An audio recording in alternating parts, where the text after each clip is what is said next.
Greetings and welcome to the Berkeley Center for Religion, Peace, and World Affairs at Georgetown University. And thank you for joining us for today's event on Sacred Capital, Reflections on Religion and Power in World Politics, featuring Dr. Gregorio Betiza from the University of Exeter in the United Kingdom.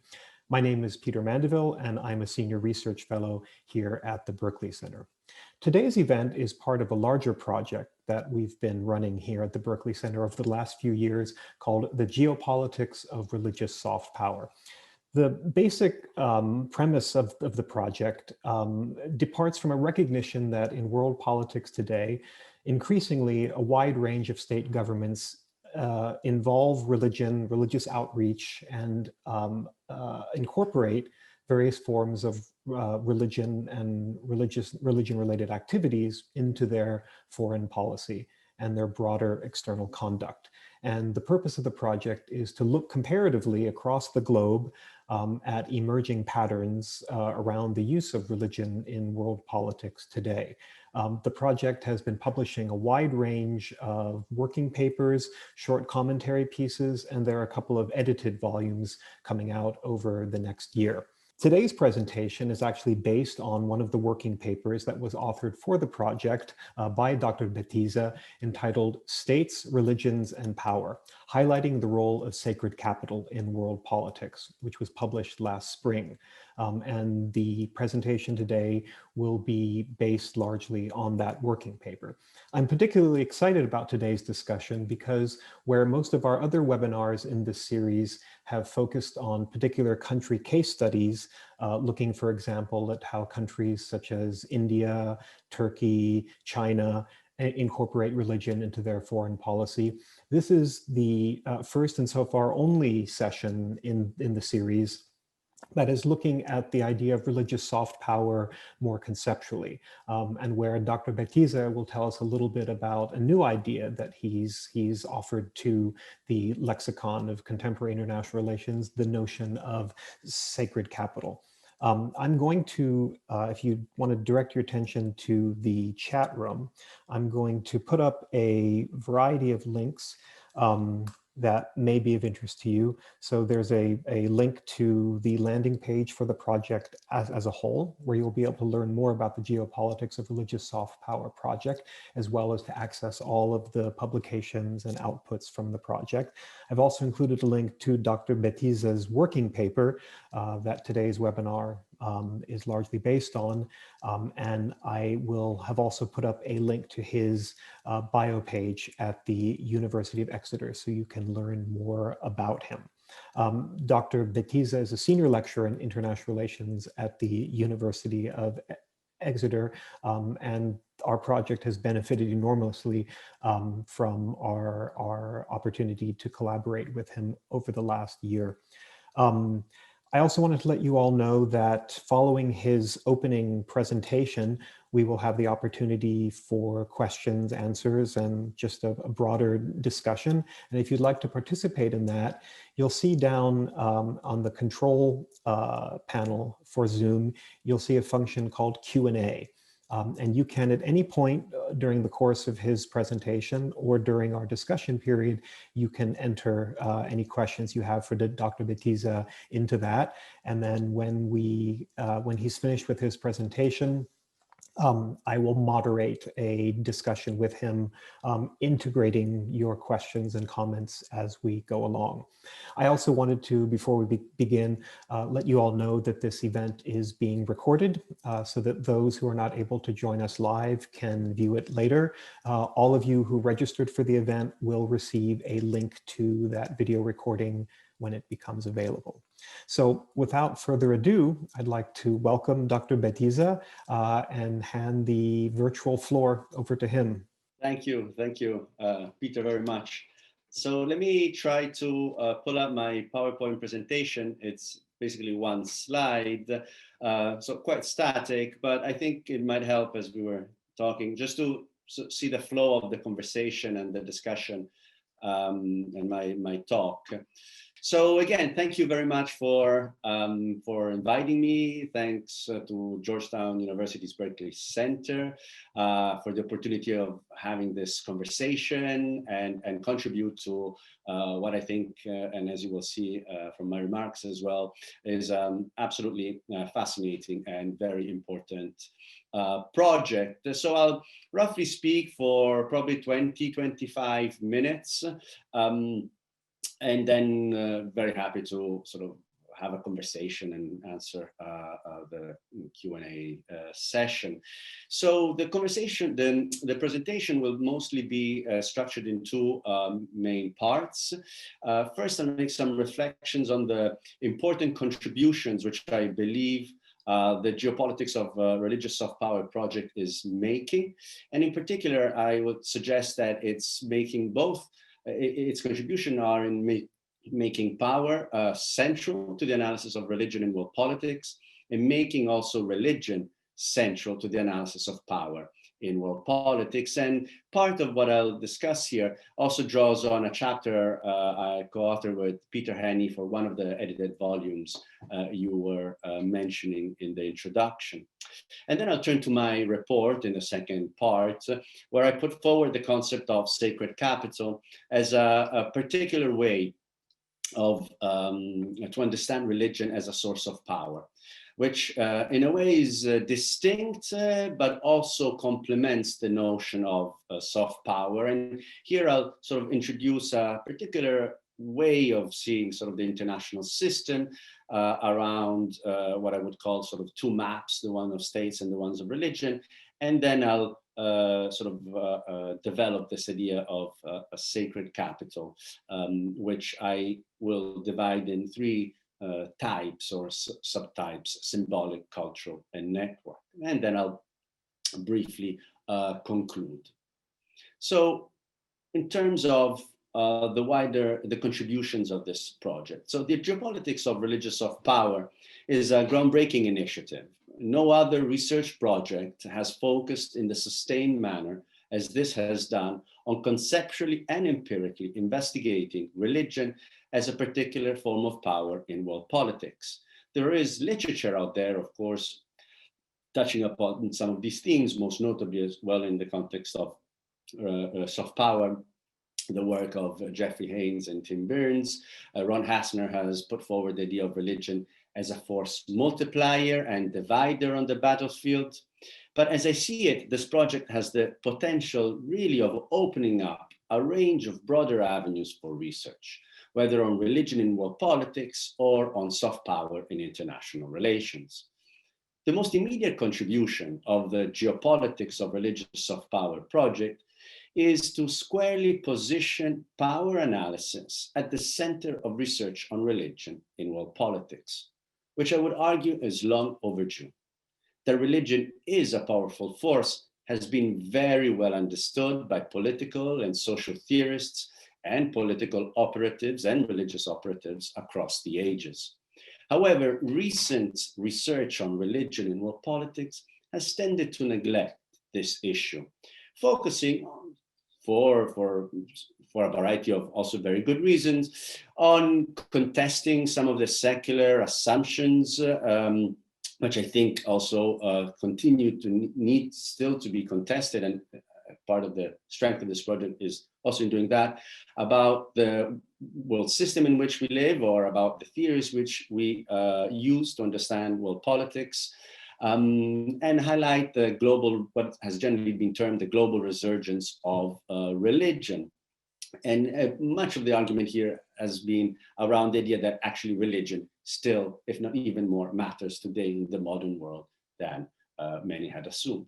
Much of the research has also focused on the relationship between religion and conflict and violence and terrorism on the one hand, but also on the relationship between religion and peace, development or human rights on the other. And also a growing literature on religion and foreign policy is emerging, which I believe this project, in a sense, sort of is a continuation in some respects and an expansion. Making power an explicit focus of research on religion is key for a number of reasons.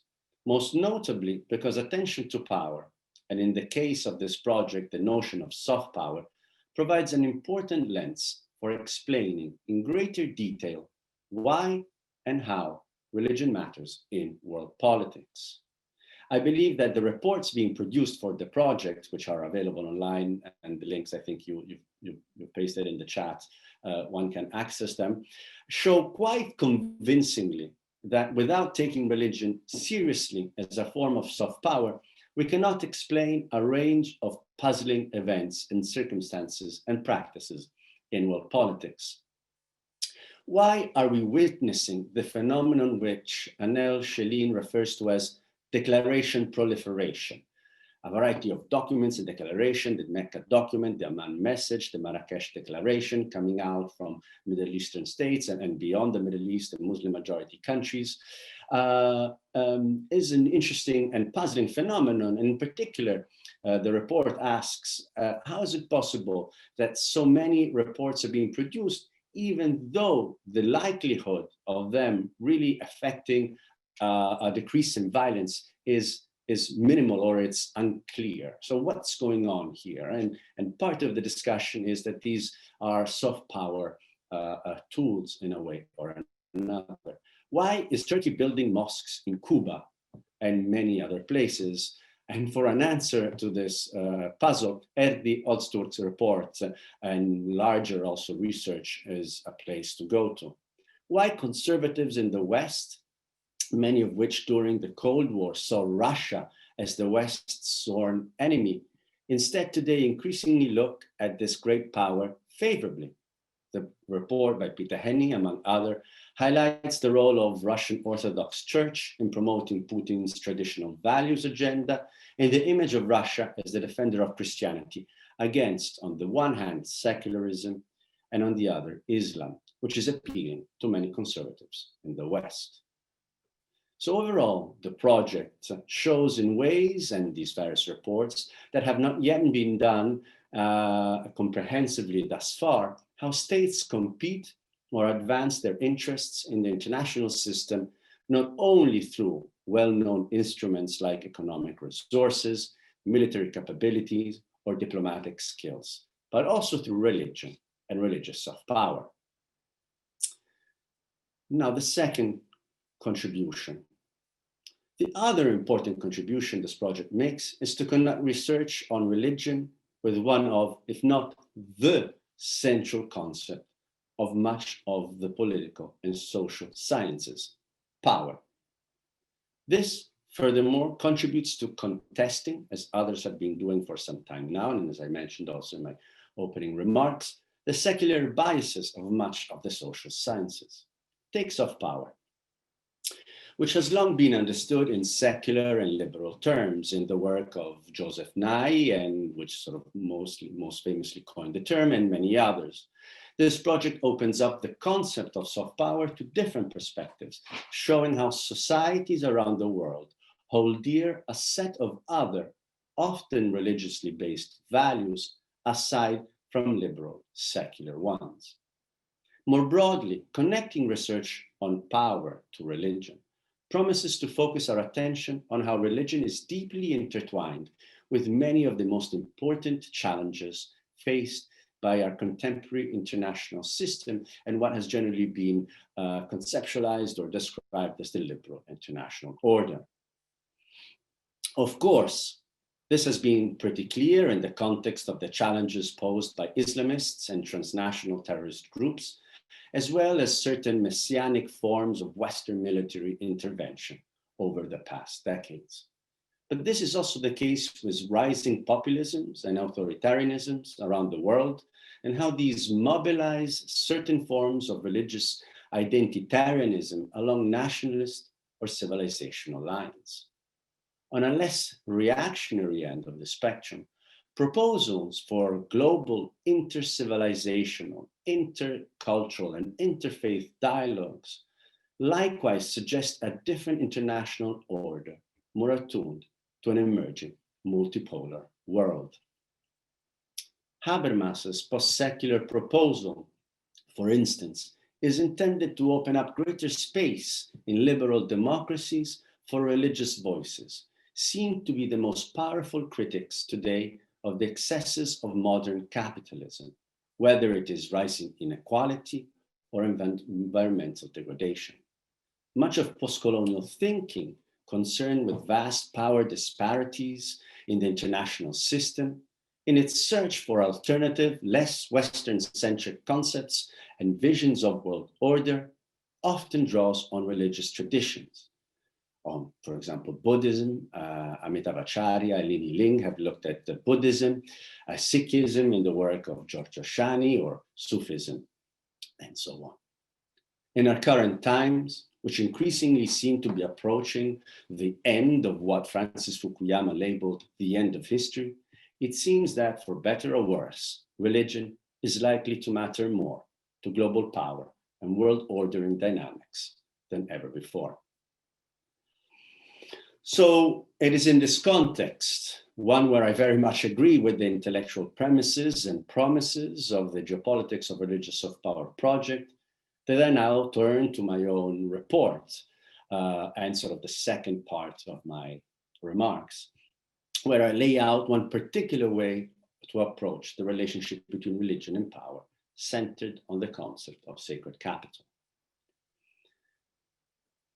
Sacred capital does not undermine, but complements and broadens our understanding of religion and power in a way beyond the idea of soft power. A key move here is to work more with the concept of geopolitics, understood not chiefly in terms of conflict and competition, but also in spatial terms, in the role of space and play in global religious and political dynamics. My starting point is to think about the international system along two distinct maps, a world map of states and a world map of religion, and explore their mutually reinforcing overlaps. In particular, I highlight in the report and in a book project that I'm currently working on, I highlight through this conceptual move how certain states host within their boundaries the historical, cultural, institutional, and demographic centers of one or more major religious traditions and denominations, which have transnational reach and appeal.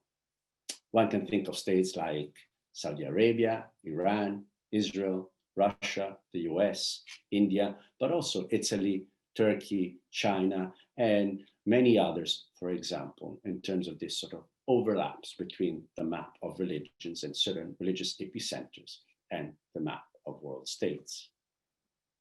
Because of their particular position, such states are endowed with considerable religious resources and are central to multiple global religious dynamics. These may include states which host important holy sites, sacred artifacts, spiritual leaders, places of religious learning and knowledge production, official religious institutions, and significant faith-based lay organizations.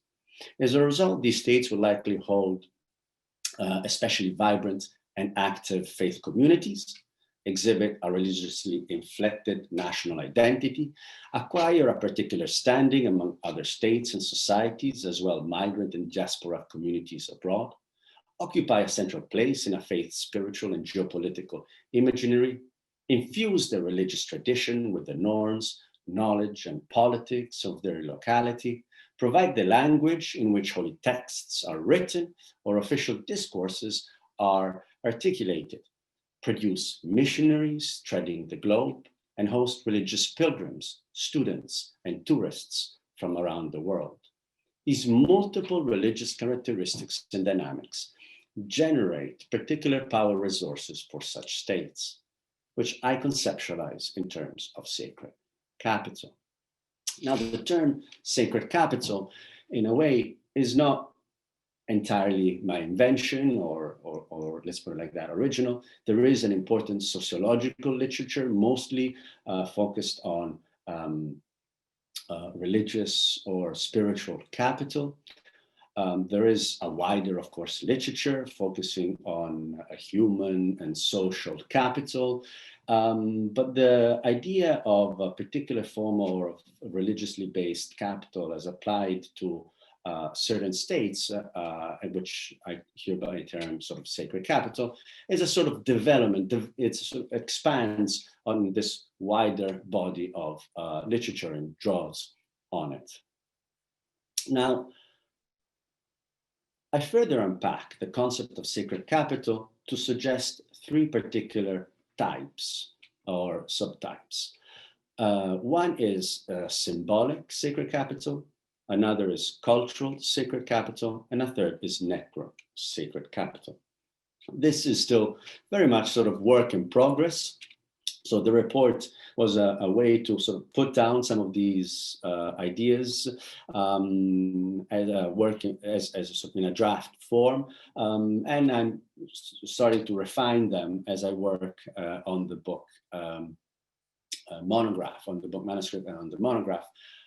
Also thanks to the help of a research assistant, a brilliant MA master student here at Exeter, Charlotte Collins, which is very much helping with mapping the empirical case studies, which I'll discuss in a moment. Now, symbolic capital focuses on the fact that the states, and in particular, in the report I focus on 7, and in the book I'm likely to focus on 6, which are Saudi Arabia, Iran, the US, Israel, India, and Russia. States which are endowed with sacred capital will likely benefit from symbolic capital. And symbolic capital highlights the role of status and also of legitimacy, or the possibility of deploying certain legitimating strategies in international relations. Now, status, of course, ties with the discussions of soft power, but a state may be recognized as having a particular status in the international system, whether or not we like or not that state, whether or not we may have a sort of positive feeling or associations with that particular state, which are in many respects the currency of soft power. So Saudi Arabia in particular, or the monarchy and Saudi Arabia's monarchy, sort of presents itself as the protector of the two holy mosques, sort of has the status of sort of the protector of Islam in the international system. And the status is sort of travels across whether one likes or not Saudi Arabia, or whether one is allied or not to Saudi Arabia, is something that is generally widely recognized. America's exceptionalist narratives are quite important here, also in terms of its narratives around religious liberty and how these sustain its identity and status as the leader of the free world, for example, certainly during the Cold War, but also in the context of the war on terror, for example. So the possibility of the fact that certain states host certain holy sites, the fact that certain states have a particularly religious history and identity allows them or provides them with a particular religious status, which is sort of the currency of what I would argue sacred symbolic capital. But such status is also closely intertwined with the possibility of mobilizing religious rhetoric to justify, or in particular to legitimize, certain foreign policy or alliances or military interventions or different kinds of foreign policies. Now, for example, Putin seeking to legitimize its intervention in the Middle East or in the context of Syria against ISIS as a defense of Christians, for example, and sort of, again, playing up the status of Russia as a modern defender of Christianity, or Moscow as the third Rome, for instance, again, may sort of, I would argue, is some slightly distinct from just soft power strategies. They are legitimating strategies which may work with certain audiences, and while also may not work with other, and they also could be very much contested. Now, when we enter the realm of sacred cultural capital, here I would argue my thinking mostly overlaps with the concept of soft power, and as it is also very much understood in the context of the project, the geopolitics of religious soft power. Because here we are entering the world, much more the world of identities, beliefs, and practices of individuals and societies, and how these, particularly religious ideas, identities, and practices, and how these are being shaped by transnational global religious forces, which nonetheless are tied to particular states and interests. Now, so part of the examination here and part of the research here around cultural sacred capital, I would argue, really revolves around the understanding processes of religious diffusion, the work of evangelical missionaries or televangelists from the United States in spreading certain forms of Protestant evangelical or also Pentecostal Christianity in parts of Latin America, Sub-Saharan Africa, but also East Asia, Saudi Arabia, building mosques and training imams, religious traditionalists in the Russian Orthodox Church in Russia, building networks and reaching out to like-minded people and communities in the West. But also, for example, Israel and its promotion of Holy Land tours, which in another way is not just about sending missionaries around the world, as in the context of evangelicals, but also bringing people home and socializing them in particular religious, cultural, political narratives.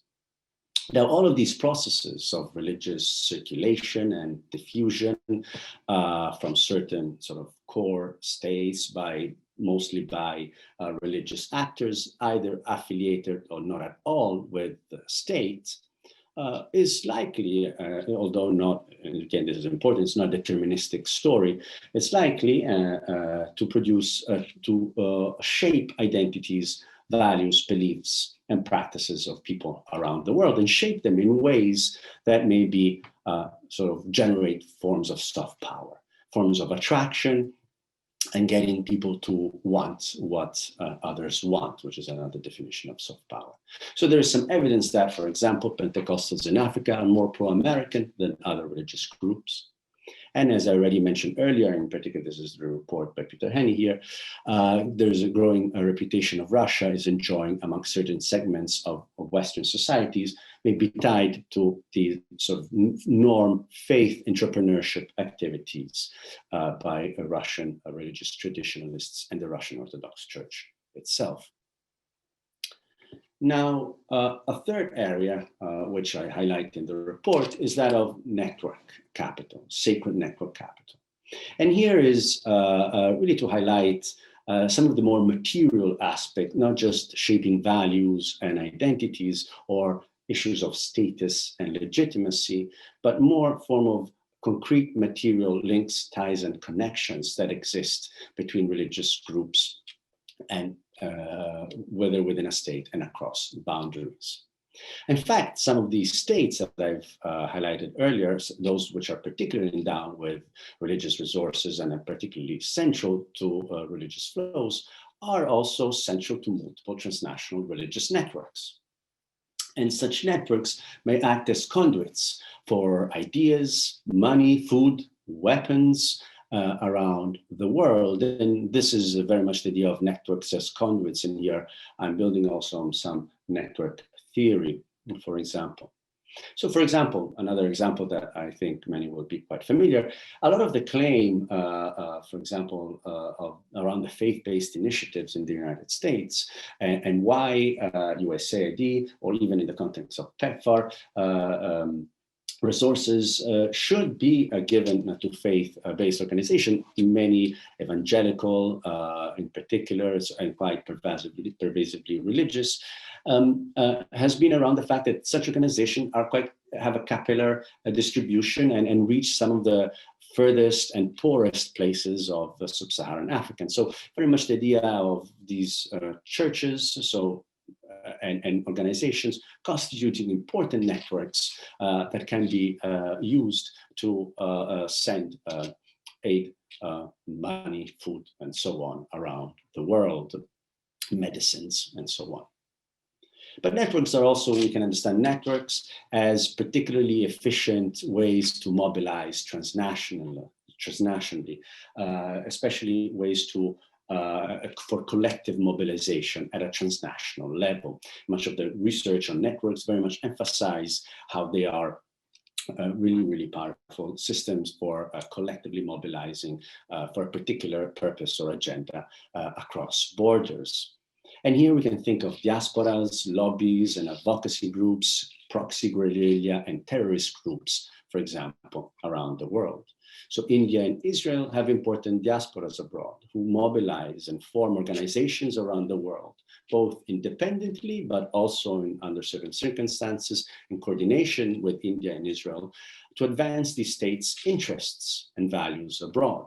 Saudi Arabia and Iran are locked in proxy struggles in the Middle East through a variety of organizations and networks divided along sectarian lines, and through these processes, as also Peter Mandeville's original report co-authored with Hamid, really very clearly highlights how this process at the same time is also making religious identities along sectarian lines increasingly politically salient.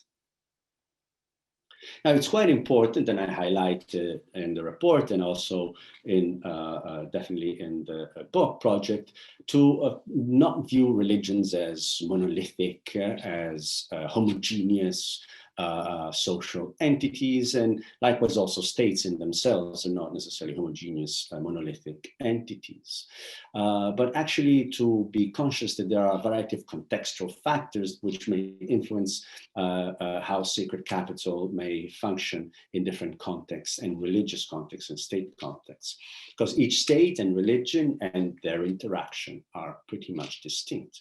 So religions come in different shapes, forms, of course, in the world. Some are proselytizing and universalist religions, some are not. States likewise come in different shapes of forms. In particular, some are democratic, some are more authoritarian.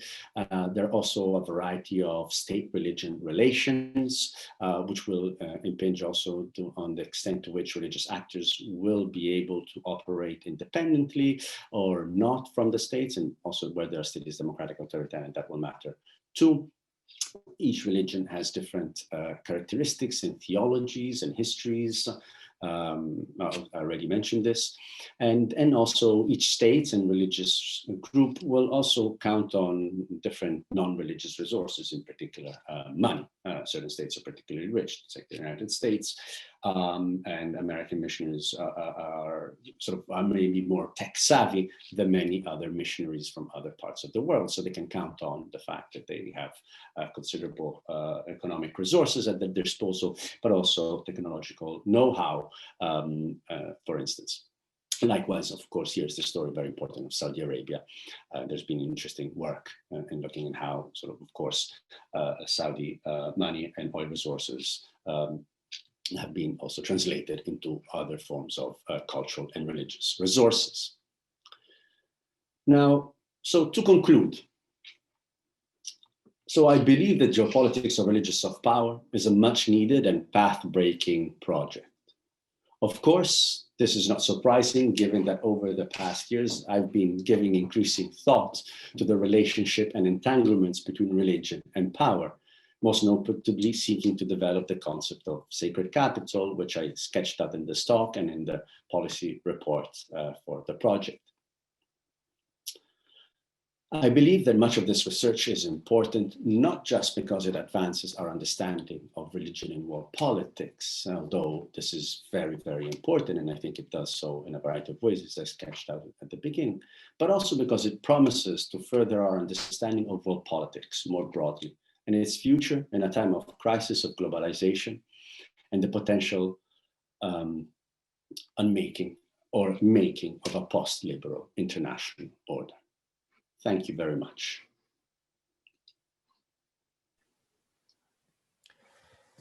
Gregorio, thank you so much for this very rich presentation that included both a very useful kind of tour of the horizon of the interaction of religion and power in world politics, as well as this more specific theoretical elaboration of the concept of sacred power.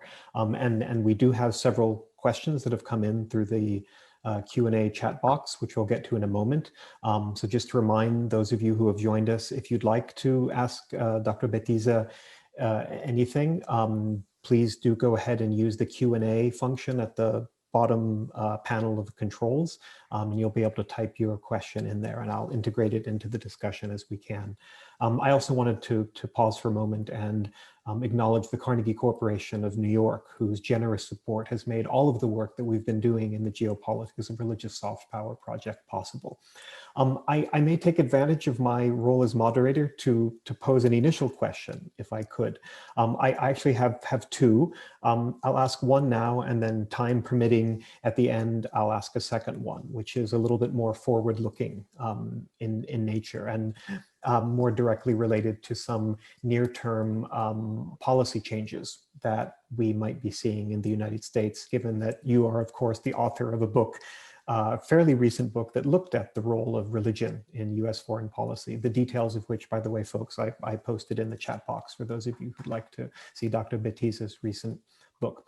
But my question, Gregorio, is about the concept of sacred capital. And you mentioned that we have already a literature that refers to notions of human capital and political capital. And of course, the idea of social capital is particularly well developed in the literature of sociology and political sociology, and has been applied across a wide range of comparative socio-political and cultural contexts. I wanted to ask you, though, whether there is anything kind of qualitatively different about sacred capital that means we should understand its nature and its social function in ways that are, again, qualitatively different from how we think about social capital. So I guess I'm inviting you and pushing you a little bit on the comparison between social capital and sacred capital, and how you understand these two concepts to converge and to diverge. Okay, thanks. I do have an answer to that, and I do have to search it in the back of my head. So just 1 second. Okay, yeah. So so there are two things that the concept of sacred capital adds to this literature, a general literature on variety of forms of non-economic capital, let's put it like that, and especially when we start considering in terms of religion. So one of the first things, and to answer your question directly, and then maybe I'll highlight the second one, is that a lot of the literature thinking about religion as a form of capital or has tended to basically treat it either as form of cultural capital. So, and this is, for example, in the writings of Pierre Bourdieu, it's mostly when he talks about religious capital, he talks about a particular form of cultural capital, which is about ideas, about values, and about identities, and about even sort of authorized forms of knowledge, sort of theology degrees, and so on and so forth. Now, that provides certain forms of authority and so on. Now, the other way, and in fact, more the sociological literature, I think of the one that you were thinking about, tends to think of religious capital in terms of social capital, in terms of connections, bonds, community, kinship, and forms of that sort of contribute sort of certain civic values, but also networks that sustain and help people and provide valuable resources to face life, or so on and so forth. Now, the idea of sacred capital, in fact, that I sort of trying to develop here, is precisely to stick to the idea of sacred capital, which comes in multiple forms, which is part of it is in its cultural form, in terms of that's why I think we need a different concept in a sense. In part, this ideas, values, and beliefs, which I equate with sacred cultural capital. And partly the social capital is the one which I think in terms of the networks. But I don't talk about it in terms of social, because social is mostly about social networks between people. But I'm also interested in the material aspects, and here I'm influenced a little bit by actor network theory and various theories, which in terms of networks of churches or mosques, and so sort of infrastructures, faith-based infrastructures, not just networks. And then on that, I add the symbolic too, which the other social and cultural don't capture so well. So that's the main reason. But in terms of your question, okay, I'll leave it at there, Anna. Okay, thanks, Gregorio. So we've got a handful of questions that the audience has offered to you. The first one comes from Walter G., who says that in a recent article in Foreign Affairs, the authors claim that religious belief is in decline across the world. Do you also find this trend to be accurate? And if so, how does this impact the thesis about sacred capital and the soft power of religion? Okay, so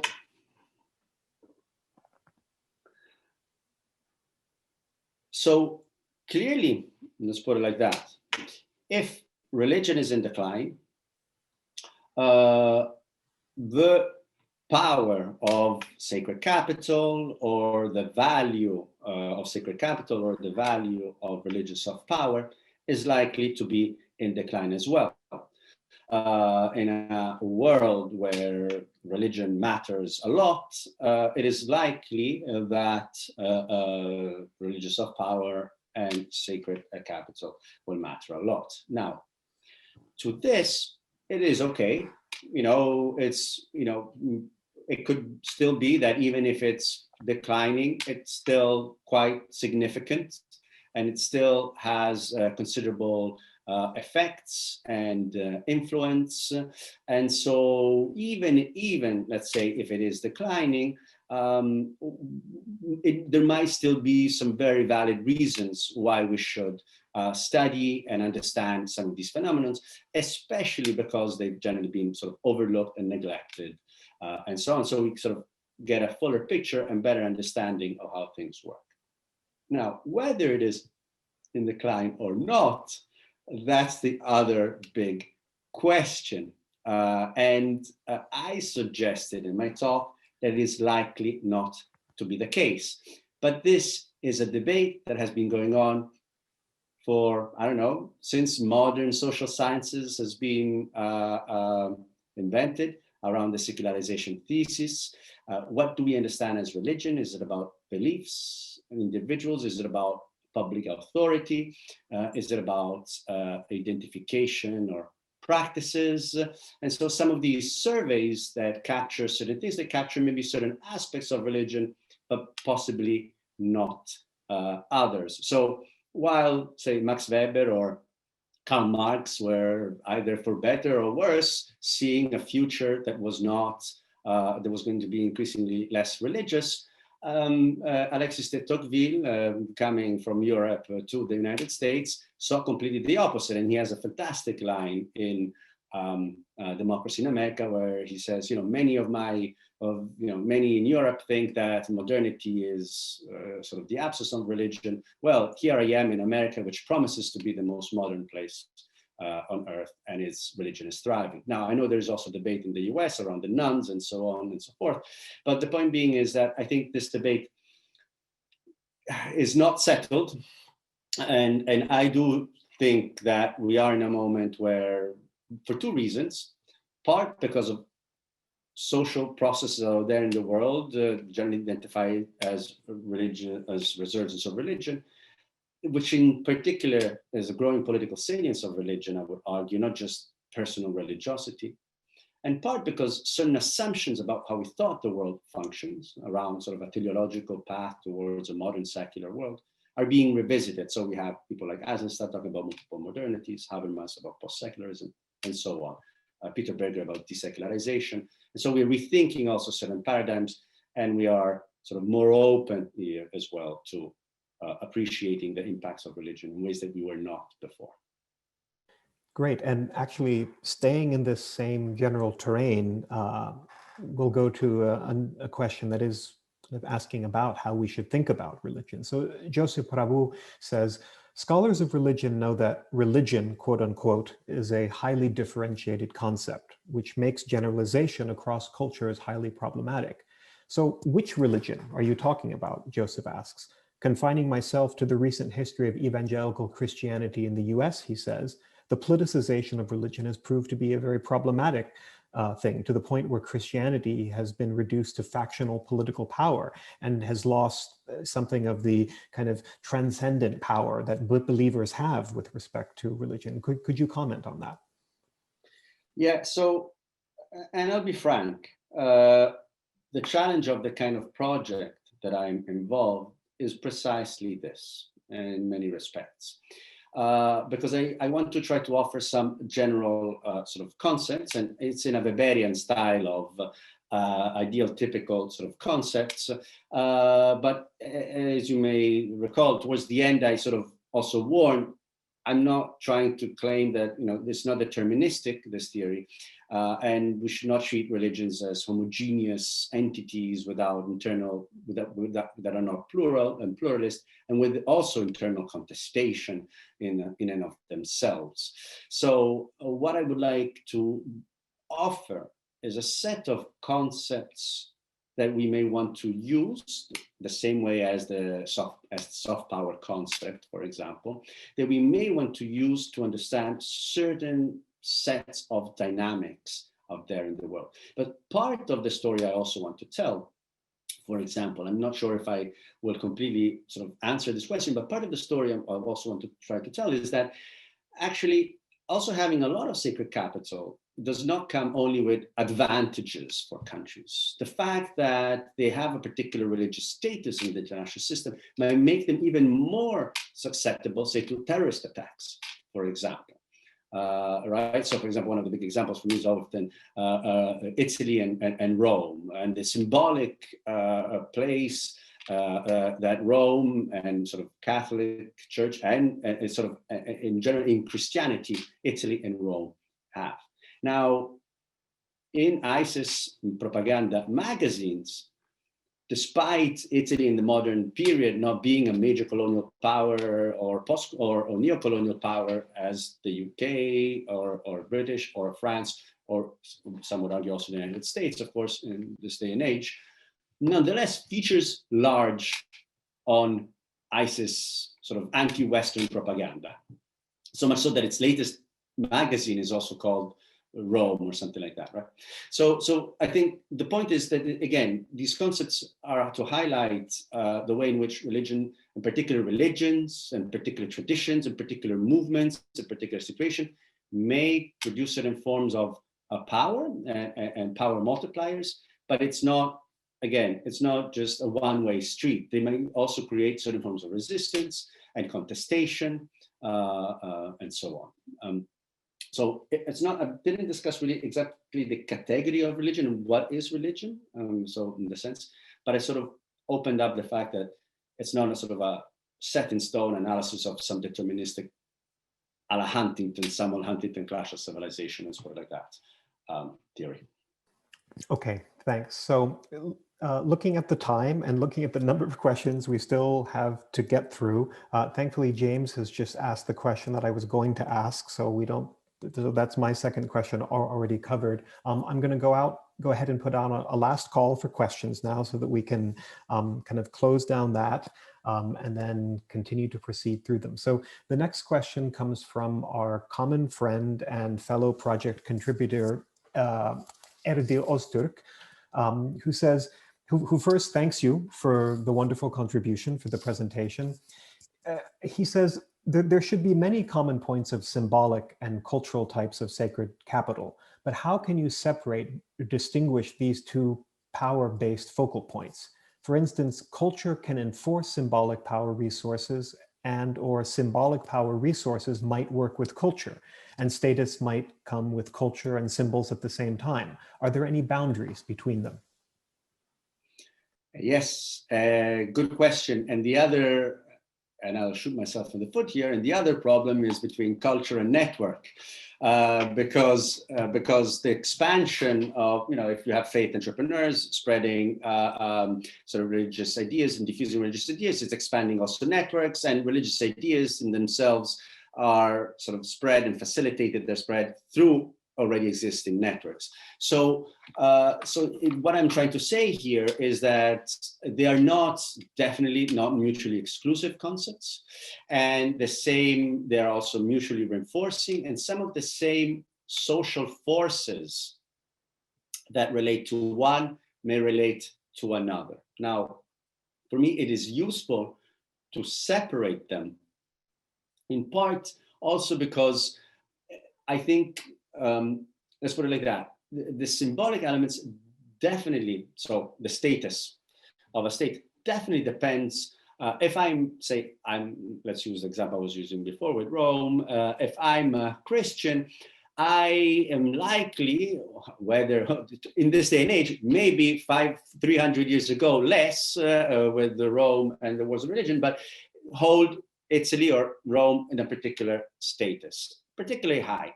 If I'm a Muslim, I might not hold it, or a Sikh, I might not hold it in such high regards. But nonetheless, I will still recognize that Rome has a particular status in the international system, and commands a particular attention, or the Saudi monarchy commands a particular attention, whether I like it or not. Right? Instead, with cultural, the idea here is much more about beliefs and identities. I would argue, in my mind, it's helped me to distinguish between the two, that people hold, and which are much more tied to the production of soft power as such, which is attraction, or aligning oneself with the practices and the thoughts of sort of another state. So definitely the two are closely related, but symbolic and as capital, in particular forms of status and legitimacy, are not, I would argue, dependent on shared religiosity. Let's put it like that. Okay, great. And the questions have continued to come in. Thank you, everyone, for these. We'll do our best to get through them. I'm going to go slightly out of order just because there's, I think, a natural segue from the last question and this one. That question comes from Annika Rosmöller, who asks, could you elaborate on how to differentiate between sacred cultural capital and cultural capital that has evolved from religious traditions but might no longer be obviously linked to religion, for example, due to secular transformation? Okay, so this goes back to the point that I maybe did not answer of your question, Peter, at the beginning, which is, in part, is there something sort of qualitatively distinct about sacred capital, possessing states that possess considerable amounts of sacred capital, which I would sort of call them religious great powers. Let's put it like that. I'm trying to use sort of very sort of mainstream language sometimes as well, again, with this idea of speaking to the wider IR community as well, and so on. So this is something that I myself am not entirely clear. I think there is some evidence that religious identities and beliefs and practices, aside from the claims of religious organizations and so on, and the debates around religious liberty and freedom, which claim a particular status for religious beliefs and conscience and so on. But within the research, to me, there is some evidence that there's something distinctive. I think, again, the work of Ron Hassner here is really fascinating on sacred places, and how conflicts around sacred places prove to be especially intractable. because of particular mechanism, which is what he argues, the indivisibility. So whether it's oil resource, well, okay, we can share oil resources, diamonds on a territory or whatever. If it's boundary or access to sea, maybe I can give you a bit of access. If it is access to the holiest site, a place for your own religious tradition, I cannot split it in half and give you a bit and give myself a bit. And so there are these problems that make it particularly entrapment. Another explanation, and here I'm still not entirely convinced, is about the willingness to die. I think that has been the cosmic or sort of holy war mentality, but this I don't think is particularly, I'm not 100% sure here where we lie. But another interesting other fact is that religions transnationalize things.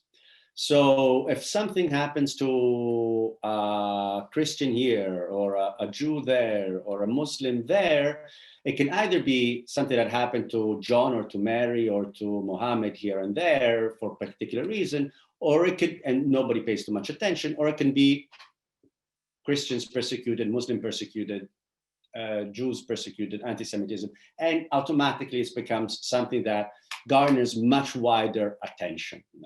And so this is another effect that I think is quite important when we think about religion in world politics and its effects, and so on. So again, in terms of the question here, I wouldn't be able to say exactly if I can see a difference between cultural capital that may have had religious origins and today is fully secularized, sort of a political theology, Schmittian version, or just sacred capital, which is still fairly sacred, let's put it like that, faith-based. But it's something I need to think more and draw more on this other literature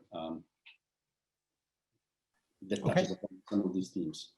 Thanks, Gregorio. So Edward says, thank you for an excellent talk. You raised some really important points on the intersection of religion and global politics. To what extent do you think that religion and religious difference is a tool that can be instrumentalized by states to achieve their desired aims? So, and here, I'll try to be brief, is one of the differences between, I think, the project, the Religious Soft Power, and what I'm trying to sort of work on, which on the one hand sort of expands the way we try to think about religion and power. And on the other, though this idea of the two maps and the overlaps and a sacred capital that is both cultural, symbolic, and network, actually tries to take more the independence of religious actors and ideas and less seeing them as exclusively instrumentalized by states. So I think a lot of the project, the Geopolitics and Religious Soft Power, is mostly about how states use, and the language is there, how states use. Fair enough, very important, is very big practice. It's something we need to come to grips with, and we absolutely need to understand in world politics. What I'm trying to do with this is that you have the sacred capital, which religions may which states may cultivate, may tap into, may mobilize, but may function as well independently, the same way that capitalism functions independently from what states do. They may have religious economic statecraft, but nonetheless, Google empowers America in different shapes or forms, regardless of what, or Facebook, regardless of what the president in the White House wants or not wants. They may try to control, constrain it, regulate it, and mobilize it in ways that, but it still, nonetheless, it has its own independent agency. Okay, thanks. Next question comes from Steve Offit. Steve, it's great to see you. Thanks for being with us today. I wonder if you have thought about how and to what extent state aid or foreign assistance organizations such as USAID or DFID, obviously now part of the Foreign and Commonwealth Office in the UK, are interacting with both state and religious soft power. Are they in any way at the nexus of this phenomenon? Yeah, in many respects, I think they are. I mean, I think there are two practices which states, let's use Western states, we're thinking, say, the US or the UK, really are at the intersection of, of religious engagement and soft power. One probably is definitely faith-based initiatives. And for example, the big example, right, was the popularity of George W. Bush in sub-Saharan Africa when he left the White House, right? One of the few places where his popularity had grown was in sub-Saharan Africa because of PEPFAR in particular, right? And in many other parts of the world, and PEPFAR has a very strong religious component and element and logic to it, and organizations implementing it and so on. While in many other parts of the world, of course, in the context of the war on terror, the invasion in Iraq, many argued soft power plummeted or so reputation plummeted. Another place is, of course, in the sort of war of ideas countering violent extremism world, where it is about shaping what people / Muslims believe is the appropriate religion, believe that the US or the UK are doing, and so on and so forth. So that's another place at the intersection where there is a sort of a process of socialization or propaganda, or depends how we want to call them, or communication, strategic communication, and so on, which are directed at changing norms, beliefs about certain practices, the legitimacy of violence against the US and so on, or the narratives of violent religious actors. Okay, great, thank you. Ruth Gopin from the Berkeley Center, who is running everything from behind the scenes, has given me permission to go a few minutes over 1 o'clock just so we can get through these last 2 questions. So this next question comes from Gregory, who says, many thanks for your stimulating presentation. In your book, will you also apply the concept of sacred power to sub-state ethnocultural groupings, such as ethnic, linguistic, racial, or religious minorities? For example, Christians in South Korea, Jews in the diaspora, or Baha'is throughout the world? Or does your work focus only on the link between central governments and the traditional religious institutions within their jurisdiction? The short answer is yes. The slightly longer answer is yes again, in the sense that part of the idea of sacred capital, and going back to some of the claims, the first questions you asked, was to take away this power from religious groups and actors. A lot of the religious capital or spiritual capital literature is focused on non-state religious actors. And what I want to do here is instead saying that also holy sites produce certain forms of sacred capital for states. So that's the biggest example, for example. So I assume that some of these ideas could definitely be applied to non-state actors or to groups or to minorities or to organizations. But one of the pushes for coining a slightly different concept in terms of sacred is also the fact that I would like to apply it to states. One area where I see some of this work that could be applied that I'm not doing is in projects of state building. I'm concerned with foreign policy and international relations and world politics. But I think these concepts would work quite well in the context of state building, for example, say Saudi Arabia, or even ISIS could be an interesting example. But I leave it at that. Israel. Okay, thanks, Gregorio. So the final question, which is also the one that I was going to ask you, comes from James. And for this one, we're going to ask you to put on the hat of Gregorio Bettiza, the author of Finding Faith in Foreign Policy. So James says, going back to your previous book, what changes do you expect from the Biden administration in its approach to religion and American foreign policy? And I'm also going to take this opportunity to let our participants and audience know that the Berkeley Center has actually been running a series on its Berkeley Forum blog site that examines specifically the question of what we might expect to see from a new administration with respect to the intersection of religion and a wide range of world politics and international affairs issues. So I'm going to throw up in the chat room a link to that series, and then go back to Gregorio to hear a final response on what we should expect to see from the Biden administration with respect to religion and foreign policy. I'm Googling because, and I'm kidding.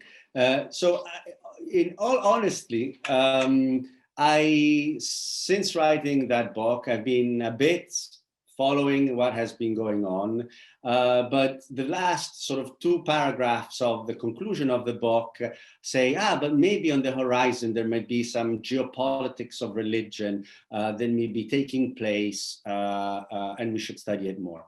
So what I have actually done since finishing that book a few years ago, focus on expanding these 2 paragraphs, which have been part of the conversation because I presented the book at the Berkeley Center, and that's how also with Peter we started discussing some of these things.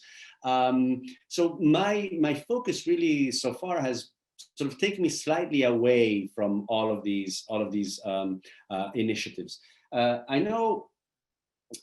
So my guess. So let's put it like that. It's a guess because I haven't followed the debate very closely. I'm in Exeter, which is somewhat removed from Washington, D.C.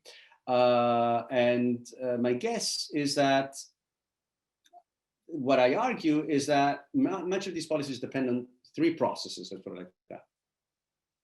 A world of resurging religions where religion appeared to matter a lot. And I think some of these aspects are very much still there. Modi, Islamism, Russia, and so on. Concerns for Christian religious freedom and Christians in the Middle East, and so on.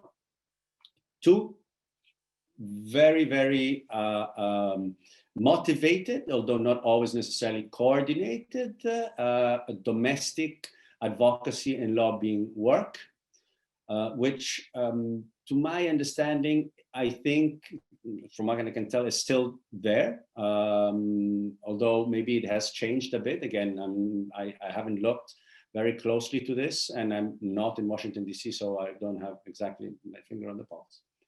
And 3, on the institutionalization of these initiatives. So of the 4 which I explored in particular, religious freedom, faith-based initiatives, Muslim engagement and initiatives, and the sort of more religious engagement one, the most strongly institutionalized one is the religious freedom, right? It's a congressional act, and you cannot undo it that easily. Now, again, I'm not sure 100% the laws and so on, but it's in the State Department. The others, especially the faith-based initiatives, are executive orders. There has been a desire to institutionalize them, although Trump has deinstitutionalized it, but has kept it sort of present in a way. But the other 2, sort of Muslim and Islamic initiatives and religious engagement, are more sort of nebulous, are more initiatives responding to certain international concerns, less with a strong domestic constituency as the other 2, faith-based initiatives and religious freedom, have, and so are less institutionalized. So for these 2 policies, it's much more dependent on what happens in the international system in particular, and how the Joe Biden administration thinks about Islamism in relations with the Middle East and the quote-unquote Muslim world. And I don't know, Kerry now is environment, right? Climate change. He had a very important role with the Religious Engagement Office. So he's in the administration. So again, probably you might know better. But so in the conceptual framework, these 3 are the important forces, and the mix between these forces, I would argue, are likely to have an impact on how we will see them and whether they will continue and in which shape or form. Great, Gregorio. Thank you so much, and thank you for responding to such a wide range of fascinating questions. We are grateful to you for spending some time with us today. We're all, as you can tell from the levels of interest in the concept and the project, we're all really looking forward to seeing the next phase of this work as it develops.